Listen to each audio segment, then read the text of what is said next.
Paz do Senhor a todos. Que bênção, que maravilha poder reunirmos, neste momento na casa do Senhor para a adoração do seu santo nome. Quero convidá-los a abrir a sua Bíblia no Evangelho que escreveu Lucas, capítulo de número 9, a partir do versículo 57. Nos diz assim o texto: indo eles caminho afora, alguém lhe disse: segui-te-ei para onde quer que fores. Mas Jesus lhe respondeu: as raposas têm os seus covis, as aves do céu ninho, mas o Filho do homem não tem onde reclinar a cabeça. A outro disse Jesus: segue-me. Ele, porém, respondeu: permite ir primeiro sepultar meu pai. Mas Jesus insistiu: deixa os mortos o sepultar os seus próprios mortos. Tu, porém, vai e prega o reino de Deus. Outro disse-lhe: segui-te-ei, Senhor, mas deixa-me primeiro despedir-me dos de casa. Mas Jesus replicou: ninguém que tendo posto a mão no arado, olha para trás, é apto para o reino de Deus. Amém. Eu quero falar nesta manhã sobre 3 tipos de seguidor de Jesus Cristo. Perceba que a leitura que nós fizemos, ela descreve 3 pessoas diferentes, Há 3 pessoas nesse ambiente que está dialogando com Jesus à medida que Jesus vai caminhando juntamente com os seus discípulos. E um seguidor de Jesus, nós percebemos que essa caminhada, ela é uma caminhada repleta de obstáculos, de dificuldades, de lutas, perseguições. E Jesus, ele não apresentou um caminho suavizado. Jesus, ele não apresentou em momento algum, associando essa caminhada com uma vida tranquila. Pelo contrário, ele mostra os percalços que serão enfrentados e encontrados durante essa trajetória. Então, ser um seguidor de Jesus Cristo, cumprindo a missão por Ele estabelecida, é realmente uma vida de completa autonegação. Seguir a Jesus está associado com essa autonegação. Uma vez que nós viemos cumprir suas ordenanças na nossa vida. Então, viver com Jesus Cristo, caminhando ao seu lado, precisamos entender que é necessário negar em diversos momentos a nós mesmos para viver o chamado de Jesus para as nossas vidas. Jesus, quando chamou algum dos seus discípulos, lhes advertiu sobre os embates da vida cristã, pois grandes oposições haveriam de surgir ao longo dos dias. Estar preparado para estes momentos será fundamental para aquele que almeja caminhar de forma sólida ao lado do nosso Senhor. Então é preciso estar pronto para que possamos caminhar de maneira sólida, coerente ao lado de Jesus Cristo. Por que eu aplico essas palavras como introdução da nossa mensagem? Porque o texto nos apresenta 3 homens diferentes indo ao encontro de Jesus Cristo ou caminhando junto com Ele. E o primeiro desses 3, que vai dialogar com Jesus Cristo, eu o categorizei como o afoito. É possível que esse homem, ele ele esteja caminhando com Jesus Cristo há poucos dias. É possível que ele encontrou-se com Jesus Cristo durante aquela semana. E mediante a visualização que ele teve das maravilhas que Jesus realizava, porque os milagres faziam parte do ministério de Cristo, apenas com um tocar das suas mãos, com um proferir das suas palavras, o enfermo ele era curado, o mudo falava, o cego enxergava, o coxo andava, o endemoniado era liberto, até mesmo o morto ressuscitava. Perceba que Deus ele vai realizando coisas sobrenaturais, e é possível que esse homem tenha visto alguns desses sinais e maravilhas, e ele toma uma atitude de maneira assodada, de maneira precipitada, e ele vai ao encontro de Jesus Cristo, acredito eu que diante de todas essas maravilhas, e ele diz: mestre, seguir-te-ei para onde quer que fores. Essa é uma palavra que inicialmente talvez nós elogiaríamos da atitude desse homem. Veja, né, que impacto que teve a mensagem de Jesus Cristo na vida desse homem. No entanto, não é dessa maneira que Jesus olha para esse cenário.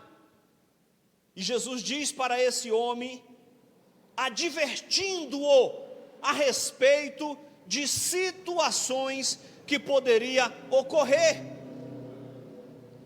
E Jesus Cristo diz para esse homem: as aves, ela tem ninho, a raposa, ela tem covins, mas o filho do homem não tem onde reclinar a cabeça. Ou seja, não tem um local de aconchego, um local de proteção.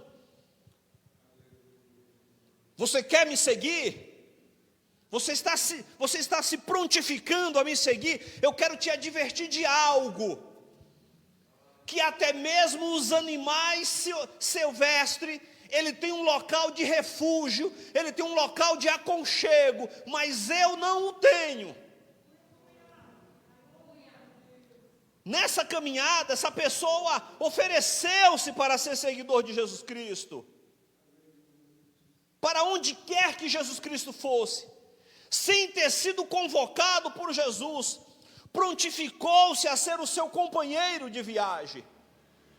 No entanto, tomando por base a resposta de Jesus, fica claro que essa pessoa falava um linguajar de quem estava entusiasmada, cedendo à pressão do momento. E tomar decisão por entusiasmo, irmão, geralmente é tomar uma decisão equivocada. Quando você está entusiasmado por um momento específico, você age de maneira inadequada, sem refletir a respeito daquilo que se está fazendo. Esse homem, pelas palavras de Jesus, certamente está tomando uma decisão precipitada. A resposta do Senhor a essa proposta permite reconhecer que o desconhecido havia tomado a decisão de forma precipitada, sem uma ponderação madura. E Jesus está propondo que esse homem reflita sobre o que ele disse. Às vezes nós cantamos aqui, e geralmente o cântico que nós fazemos não reflete a realidade do nosso pensamento ou do nosso coração. Senhor, me usa, faz de mim o que o Senhor quiser. Quer mesmo, irmão? Tem certeza que você quer isso? Faz parte do seu sentimento que Deus faça com você o que Ele quer fazer? Esse homem chega diante de Jesus Cristo e diz: mestre, eu vou te seguir para onde você for. E Jesus diz: para um pouquinho, você tem certeza do que você está falando? Você tem convicção do que você está se predispondo a fazer? Porque eu quero te advertir uma coisa: até mesmo os passarinhos têm ninho, As raposas têm um local onde elas se refugiam, mas eu quero dizer para você que eu não tenho aonde reclinar a minha cabeça. Tem certeza disso? Aleluia! Jesus, ele visa motivá-lo para uma reflexão sóbria, para que ele considerasse com um pouco de descanso e conforto o caminho do discipulado oferece. Eu quero que você reflita a respeito disso e que você compreenda que esse é um caminho árduo, esse é um caminho de fadiga. E mediante a essa reflexão, você tome a sua decisão. O próprio Senhor de toda a criação possui menos que as criaturas irracionais. Que coisa, né? O Criador de todas as coisas, ele tinha menos do que as criaturas irracionais. As raposas, os passarinhos tinham aonde se refugiar, tinham abrigo. Jesus, no entanto, não tinha. Jesus, porém, ele não tem onde refugiar a sua cabeça. Era importante esse homem entender que quem deseja seguir o caminho com o Senhor, decididamente não escolhe um caminho de conforto e tranquilidade. Era importante que ele soubesse isso, que quem resolve seguir Jesus, não decide por um caminho de conforto e de tranquilidade. Ninguém pode dizer que foi induzido a seguir a Jesus sob falsas recomendações. Jesus fez aos homens o favor de pôr suas exigências o mais alto possível, com o objetivo de que a sua fé não estivesse firmada sobre falsas premissas. Jesus, ele não engana. Jesus, ele não apresenta um evangelho de facilidade para depois apresentar as dificuldades que aqueles que aderissem a esse evangelho encontrariam na caminhada. Pelo contrário, na largada, Jesus ele já apresenta quais as dificuldades que eles iriam enfrentar. Em nossos dias, alguns grupos têm se equivocado. Equivocado é um eufemismo, tá? Para não dizer mentido. Para a igreja, dizendo às pessoas que, em realidade, ser membro dela é algo tranquilo. Ser membro da igreja é algo tranquilo. É como tomar um chá da tarde com bolo, irmão. É como tomar uma água de coco num dia de sol quente, bem geladinha. No entanto, essa não é a realidade apresentada por Jesus Cristo. Precisamos entender que abraçar o evangelho é viver essa vida de renúncia. Aleluia! Poderíamos ter menos gente dentro das igrejas com esse tipo de mensagem, e teremos, é verdade. Mas os que conseguíssemos estariam totalmente consagrados a Cristo.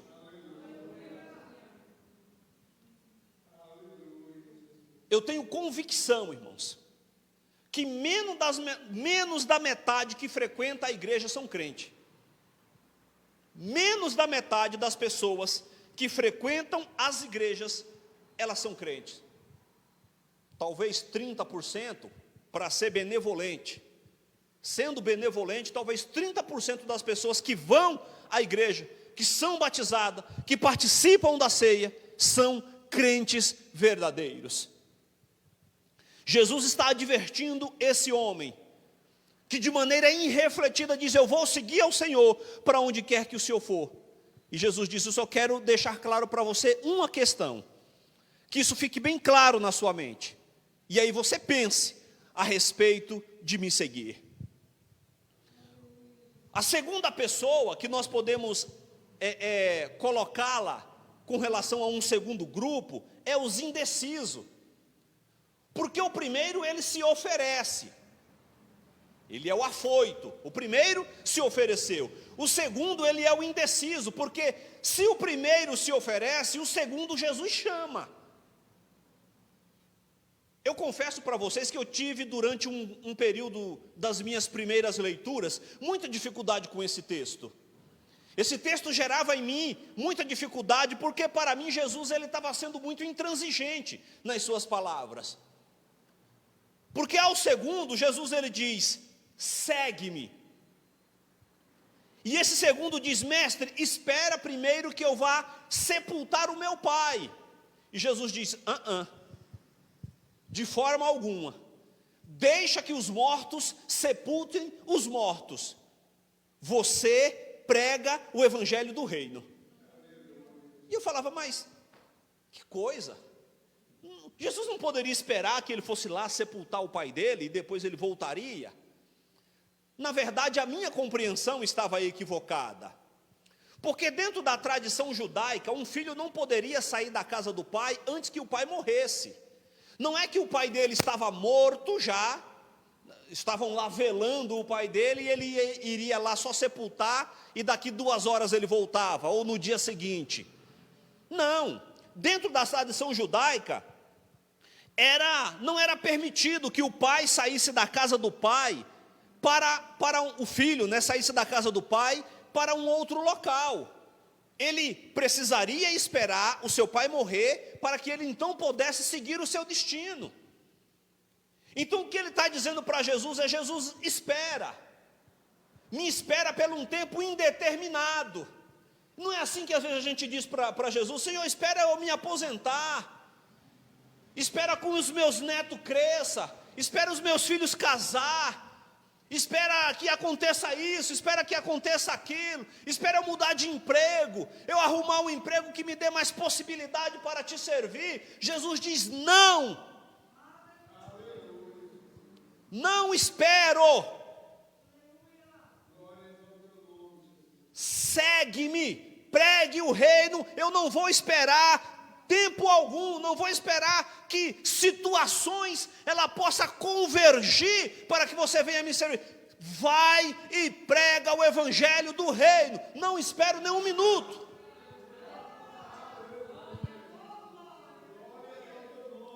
Aleluia. Uma vez que Jesus respondeu adversamente ao que ofereceu a segui-lo, acaba convocando outra pessoa para segui-lo. O homem acima referido decidiu de forma leviana demais. O outro discípulo foi lerdo demais. Jesus não cede às suas solicitações e lhe orientou que deixasse os mortos enterrar os seus próprios mortos. Aqueles que estão mortos espiritualmente haverão de enterrar aqueles que morrerem fisicamente. Jesus diz, deixa eles para lá, você vem e me segue, vai pregar o evangelho do reino. A lei de Moisés, ela liberava apenas o sumo sacerdote e o nazireu, aquele que fazia o voto de nazireu, do dever da relação familiar com os mortos.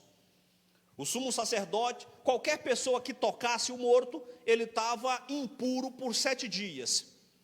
Sendo assim, aquele que fazia voto de nazireu, ele não podia se contaminar, tampouco o sumo sacerdote. Então esses 2 personagens estavam isentos de participar dessa atividade, porque ambos não poderiam se contaminar. Pregar o reino de Deus é uma finalidade muito mais sublime do que sepultar um morto. O Senhor não queria que a pessoa convocada por Ele se deixasse deter em sua incumbência superior para cumprir um dever em relação ao pai falecido. Então quando ele disse, Senhor, espera que eu cumpra a tradição judaica, espera que o meu pai morra, e então eu sepultando seguirei ao Senhor. Jesus diz, de forma alguma, não vou esperar por esse momento. Você sabe lá quanto tempo teu pai vai demorar para morrer? Não, você vem e segue-me. Perceba que o primeiro se oferece, o segundo, ele é indeciso diante do chamado de Jesus Cristo. O terceiro, meus queridos, ele é o cauteloso. Porque o primeiro, ele é afoito. O segundo, está indeciso se vai ou não. O terceiro, ele se oferece, mas com reservas. ele se oferece, só que ele coloca algumas observações dentro disso. E ele diz: mestre, eu vou te seguir, mas espera que eu vá despedido da minha casa. A esse terceiro, Jesus ele nem diz venha, e nem diz fique. Jesus ele responde a esse terceiro com uma observação. Jesus ele diz: ninguém que põe a mão no arado, olhando para trás, é apto para o reino. Ninguém colocando a mão no arado. Hoje é claro que o arado é diferente do arado dos tempos de Jesus, irmãos, né? O arado hoje é máquina.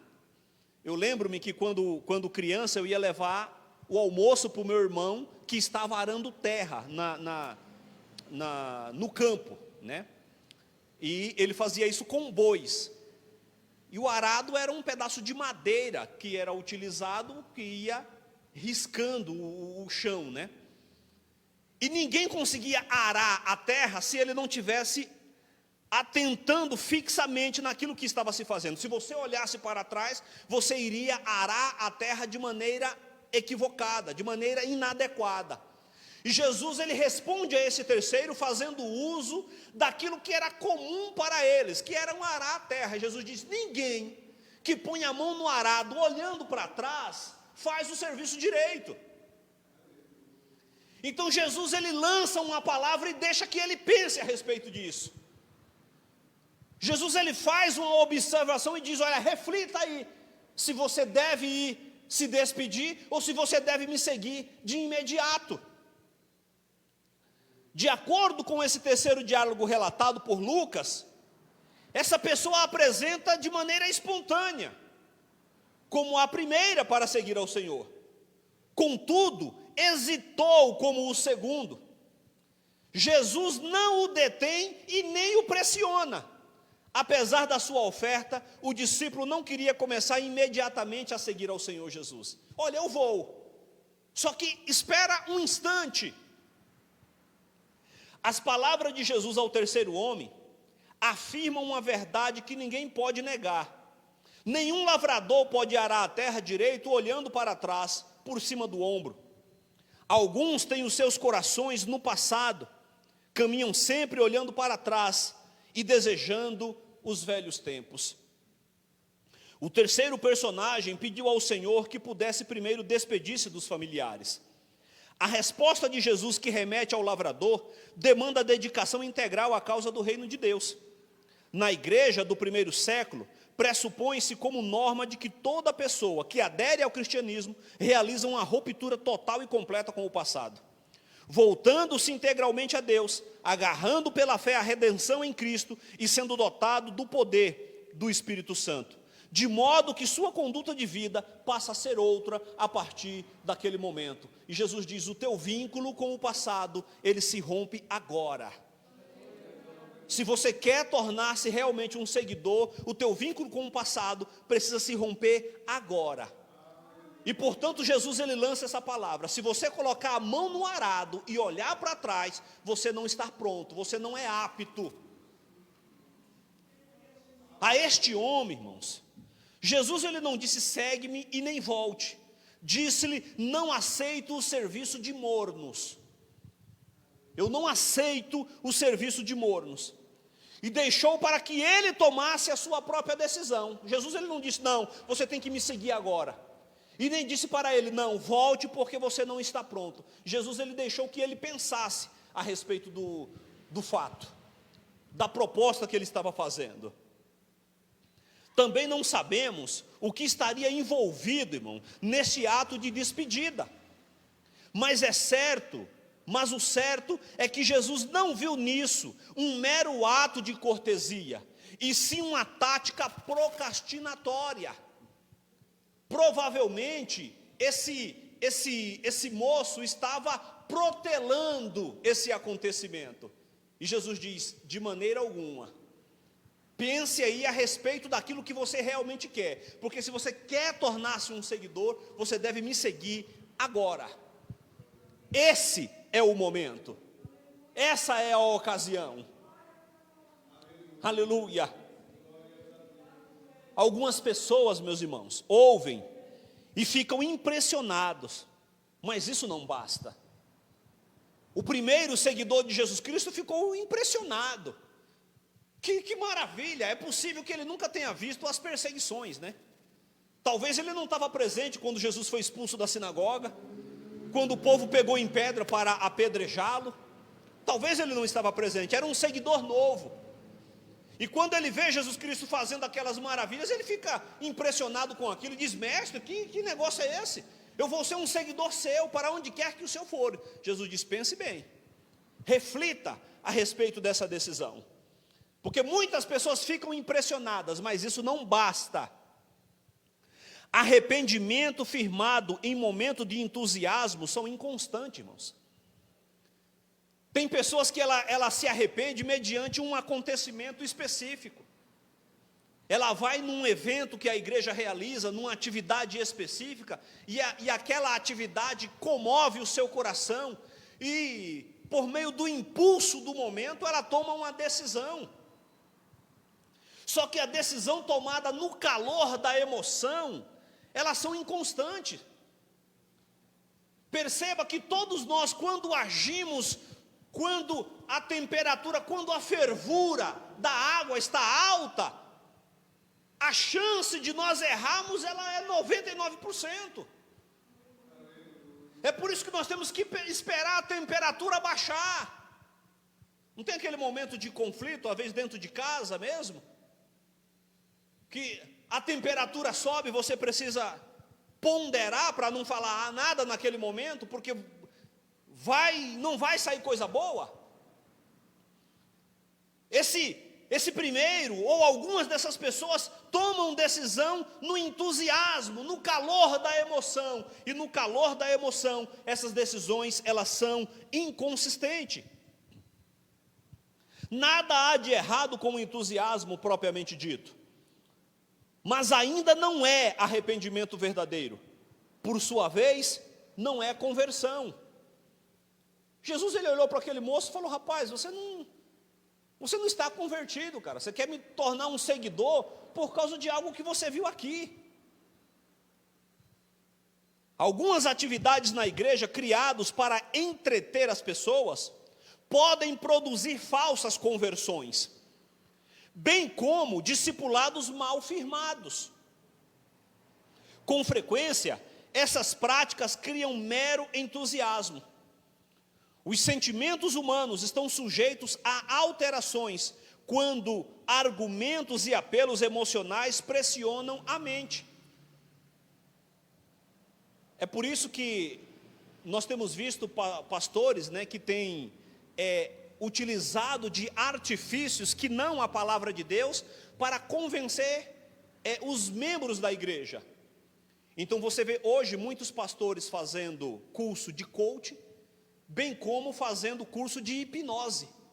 Por quê? Porque eles querem convencer os seus membros por meio de argumentos que não é a palavra de Deus, apelando para o emocional, apelando para situações que vão levar as pessoas a serem motivadas a fazer aquilo que ele quer. No entanto, qualquer comportamento que tenha como premissa esse tipo de coisa, são atitudes infundadas, inconsistentes, que não perdura, não suporta as dificuldades que enfrentarão adiante. Os sentimentos humanos, eles estão sujeitos às alterações quando ele passa por esse tipo de situações. Mas isso pode nada ter a ver com conversão. Certamente Jesus sabia que o que aquele moço queria não era nada com Jesus Cristo. Era mais um daqueles que queriam se beneficiar daquilo que Jesus Cristo poderia fazer em relação à vida dele ou dos seus familiares. Assim como alguns que se aproximam de Jesus Cristo. Estive conversando com um moço, eu não sei se eu disse isso aqui, há uns dias atrás, e aí a gente dialogando, ele falou: você é pastor? Eu falei: sim. Ele falou: puxa, eu preciso retomar a minha caminhada na igreja. Eu falei: ah, é? você ia à igreja? Eu frequentava uma igreja tal, disse lá o nome da igreja. Eu falei, que maravilha, né? Quer dizer, já não achei maravilha, né? Mas tudo bem, passa. Aí eu falei, realmente é necessário retomar a caminhada. Ele falou, pastor, eu preciso, porque no tempo que eu estava nessa igreja, olha, as coisas funcionavam para mim como uma maravilha. Aonde eu colocava a mão, virava ouro. Eu olhei para a cara dele assim e falei, bom, o assunto acabou. Encerrou o assunto. Porque você vê que a pessoa não quer, amados, um encontro com Jesus Cristo. Ela quer que aonde ela põe a mão vira ouro, é isso que ela quer. Ela quer o benefício do fato de se aproximar de Jesus Cristo. Ela quer se aproximar de Jesus porque ela sabe que Jesus pode fazer algo por ela. Pode realizar um milagre. E ela se beneficiar de uma situação como essa. É por isso que ela quer se aproximar de Jesus. E quando Jesus ele olha para alguns desses personagens, Jesus diz, eu quero deixar algo claro para você.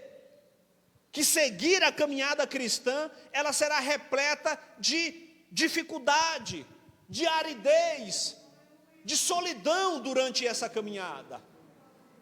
Reflita sobre essa possibilidade e veja se é isso que você quer para a sua vida. Caminhando para a nossa conclusão, irmãos, as histórias, elas ilustram autonegação e renúncia por parte dos discípulos de Jesus. Não há discípulos verdadeiros de Cristo que não tenha renunciado ao mundo com as suas ofertas. Não há como tornar-se um discípulo de Jesus Cristo autêntico sem que tenha automaticamente que renunciar ao mundo juntamente com as suas ofertas.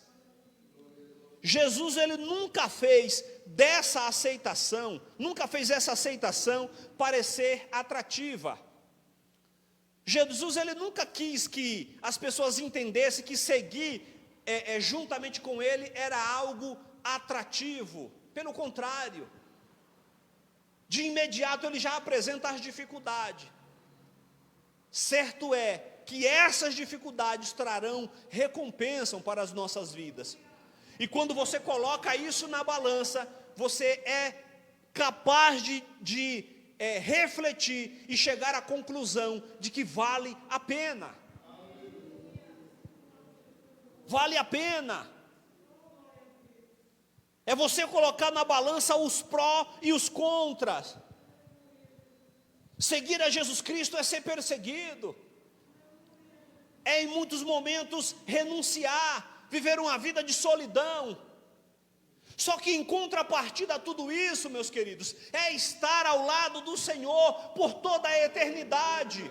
E aí você coloca essas duas coisas na balança e você reflete e diz, não, vale a pena.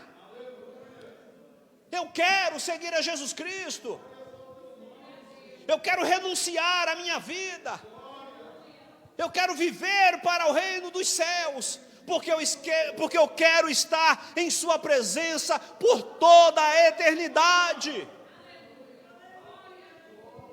Aleluia. Jesus falava em solidão, perseguição, em dificuldades e sacrifício, meus amados. Aleluia. Bendito seja o nome santo do Senhor. Jesus ele nos apresenta as dificuldades e nos apresenta as recompensas daqueles que forem fiéis. Aleluia. E permanecerem firmes diante da proposta da pregação do Evangelho de Cristo Jesus. Que Deus em Cristo abençoe a todos, meus queridos. Glória a Deus.